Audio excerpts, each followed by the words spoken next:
এটা বড় বোঝা উচিত।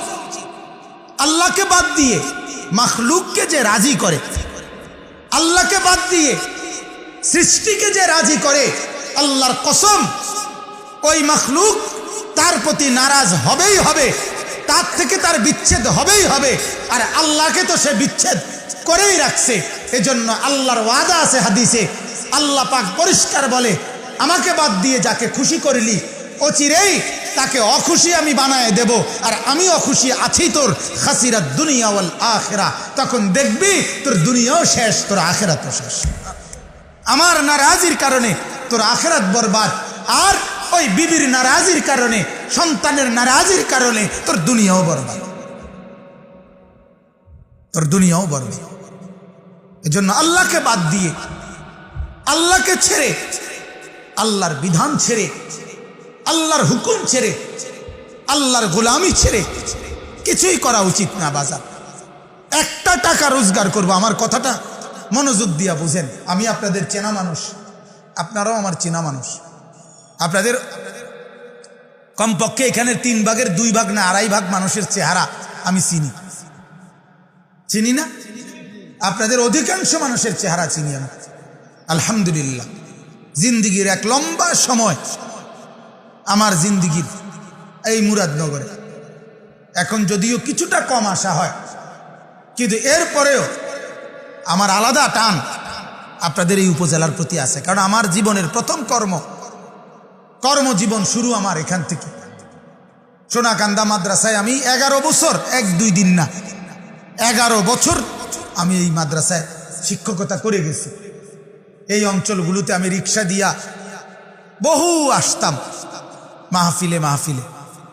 অতএব আমি আপনাদের কাছে এক দরদি ভাই হিসাবে, আপনাদের এক প্রিয়জন হিসাবে, পরিচিত মানুষ হিসাবে শতভাগ আন্তরিকতা নিয়ে বলতে চাই এটা, যে আল্লাহকে নারাজ করে ছেলেকে খুশি করেন না, আল্লাহকে নারাজ করে মেয়েকে খুশি করেন না, আল্লাহকে নারাজ করে বিবিকে খুশি করেন না, আল্লাহকে নারাজ করে মাকে খুশি করেন না, মাকেও না, বাবাকেও না। ওয়া ইন জাহাদাকা আলা আন তুশরিকা বি মা লাইসা লাকা বিহি ইলমুন ফালা তুতি'হুমা ওয়া সাহিবহুমা ফিদ দুনিয়া মা'রুফা।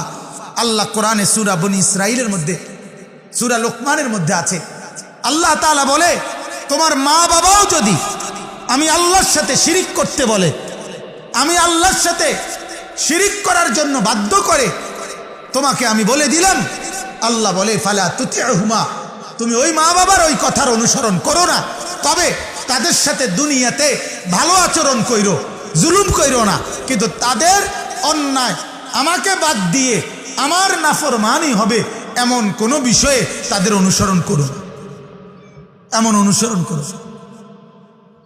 স্বামীর ওই কথার অনুসরণ করো না বিবি, যে কথা তোমার আখিরাত বরবাদ করবে। বিবির ওই কথা শুনো না স্বামী, যেই কথা তোমার আখিরাত বরবাদ করবে। আজ আমাদের হাজারো পুরুষ আমরা আমাদের বিবিদেরকে তাদের স্বাধীনতার উপরে ছেড়ে দিছি। যাও আমার থেকে শুধু টাকা নাও, বাকি সাজগোজ, গহনা অলংকার, কাপড় চোপড়, 3 পিস কাপড় এবং তোমার যা মন চায় তুমি তাই করো। যতবার যাইতে মন চায় মার্কেটে যাও, যত বেড়িত লগের নিয়ে যায়। এক জোড়া জুতা কিনতে কমপক্ষে 2 অটো বেরিয়ে যায়। প্রতি অটোতে 6 জন করে হইলে 12 জন, 12 জনে মিল্লা জুতা চয়েস করে 1 জোড়া। তাও আবার এটাও 1 ঘন্টায়ও চয়েস হয় না। এই জুতা 1 জোড়া 12 বেড়ি মিল্লা চয়েস করতেও লাগে 12 ঘন্টা।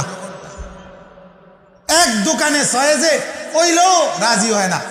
এটা আমার বুঝ আর কি, আমার হিসাব হইল চয়েস হইছে, ইচ্ছা করেই আরো আঁটবো, আসল কত লইটা হেবেটির সিদ্ধান্ত হইল আরো। যে পরিমাণ পাউডার লাগাইছে, যে পরিমাণ ফেয়ার এন্ড লাভলি ডলছে, এখানে যদি শুধু এক দোকানদারে দেখে তাহলে খরচা হিসাবে পোষাই আহে না। কথা বুঝছেন না? যে পরিমাণ খরচ এই পাউডার সুনুর পিছনে, এটা যদি শুধু 2-4 জন মানুষে দেখে তাহলে এটা কি পোষাই আইলো? কথা বুঝছে? একটা পোষাইতে বোধ, একটা খরচ গেছে তো এখানে। এই জন্য যত বেড়াই দেখবে ততই তো ওনার কি খরচ উঠতে আইলো, কষ্টটা সার্থক হইল।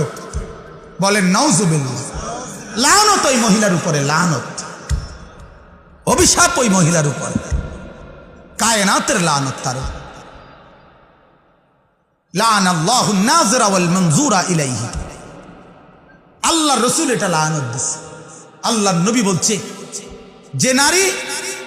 যে নারী নিজেকে দেখায় তার উপরও লানত, আর যে দেখে ওই পুরুষ তার উপরও খোদার লানত। আন নাযিরা ওয়াল মানজুরা ইলাইহি, যে দেখলো তার উপরও লানত, যাকে দেখলো তার উপরও লানত। বলেন নাউজুবিল্লাহ। অতএব বিবিকে রাজি করা, ছেলেকে রাজি করা, মেয়েকে রাজি করা, মাকে রাজি করা, বাবাকে রাজি করা, গুনাহ করে, আল্লাহর নাফরমানি করে, সুদে টাকা নিলেন, ঘুষে টাকা নিলেন, লোনে টাকা নিলেন, কিস্তিতে টাকা নিলেন, ধোঁকাবাজি করলেন, ওজনে কম দিলেন, প্রতারণা করলেন, ঠকাইলেন, শুধু স্বপ্ন একটাই, বিবি বাচ্চা নিয়া সুখে থাকবেন। দোস্ত, এই কথাইটা কেমনে ভাবেন? সুখে থাকবেন কেমনে?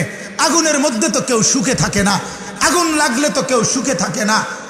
মেষ কাঠির আগুন লাগলেও তো কারো আঙ্গুলে তার আর সুখ থাকে না, সেখানে জাহান্নামের আগুন জ্বালাইয়া সুখে থাকবেন কেমনে? বলেন না, কেমনে সুখে থাকবে? জাহান্নামের আগুন জ্বালিয়ে সুখে থাকে কেমনে? আহা, এক একটা গুনাহ আগুন কিনা, বলেন, বলেন না আগুন কিনা? ইয়া আইয়ুহাল্লাযীনা আমানু কু আনফুসাকুম ওয়া আহলিকুম নারা।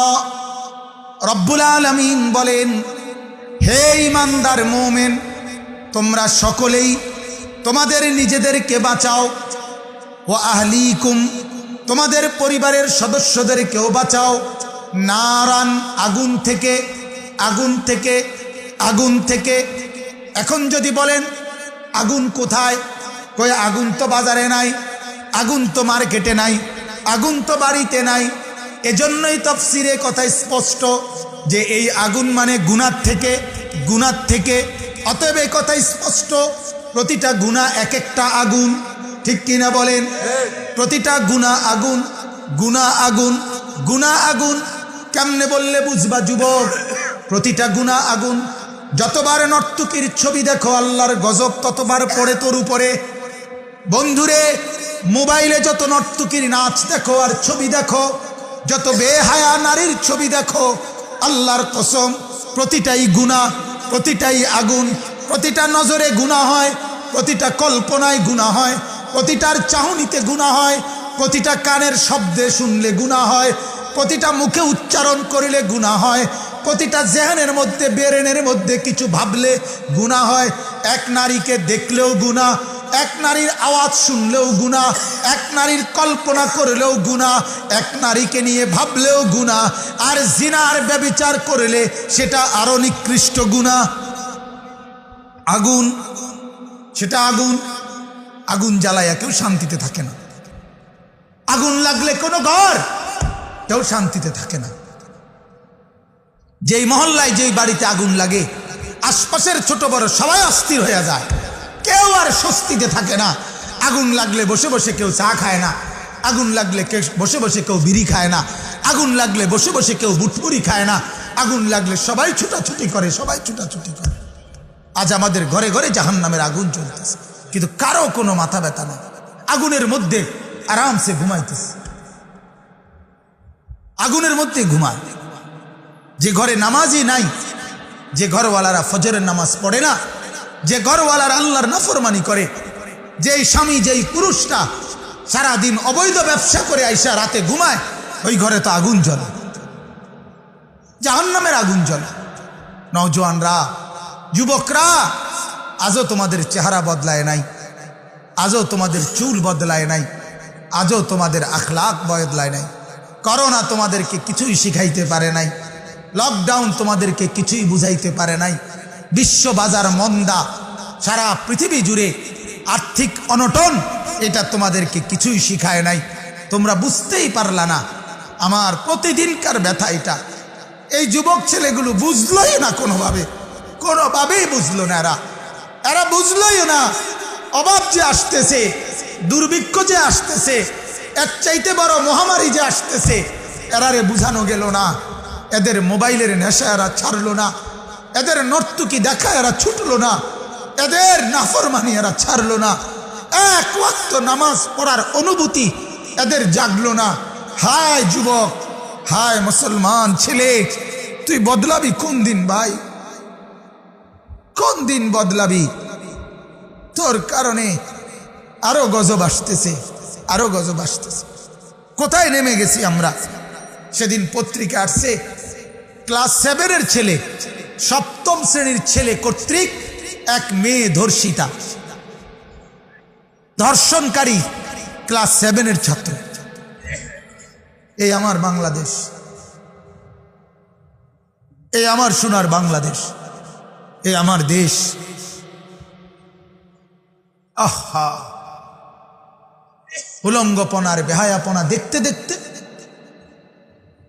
অশ্লীলতার বেহায়াপনা দেখতে দেখতে যুবকগুলো বেসামাল হয়ে গেছে।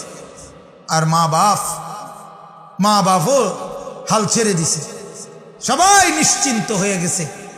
আর কিছু লাগবে না, আর কিছু লাগবে না। শুধু টাকা দিয়ে সমাধান, শুধু বিল্ডিং দিয়ে সমাধান, শুধু ভিসা দিয়ে সমাধান, শুধু বিদেশের সমাধান, বিদেশ পাঠাইতে পারলে। আহা, আল্লাহ আমাদেরকে মাফ করে দেন, আল্লাহ আমাদের কলিজার মধ্যে বুঝ দান করেন। অনেক যুবক বলছো ভাইয়া, সবাইকে বলি, তোমরা আমার স্বজন, তোমরা আমার কলিজার সর্বোচ্চ মহব্বতের অংশ ভাই। যুবকদেরকে নিয়েই দিবারাত্রির সবচেয়ে বেশি ফিকির করি আমি। আমার কলিজার সবটুকু দরদ নওজোয়ান সাথীদেরকে নিয়ে। এই নওজোয়ানরা, আমি পরিষ্কার বিশ্বাস করেন, দিনের আলো যেমন দেখা যায়, আমি যেন পরিষ্কার দেখতেছি এই আজকের 20-25 বছরের যুবক ছেলেগুলো, তাদের এই নাফরমানির কারণে তারা তাদের জীবনে মস্ত বড় অভাব তারা জীবনে দেখবে। বিশ্বাস করেন, এই কথা মনে রাখো।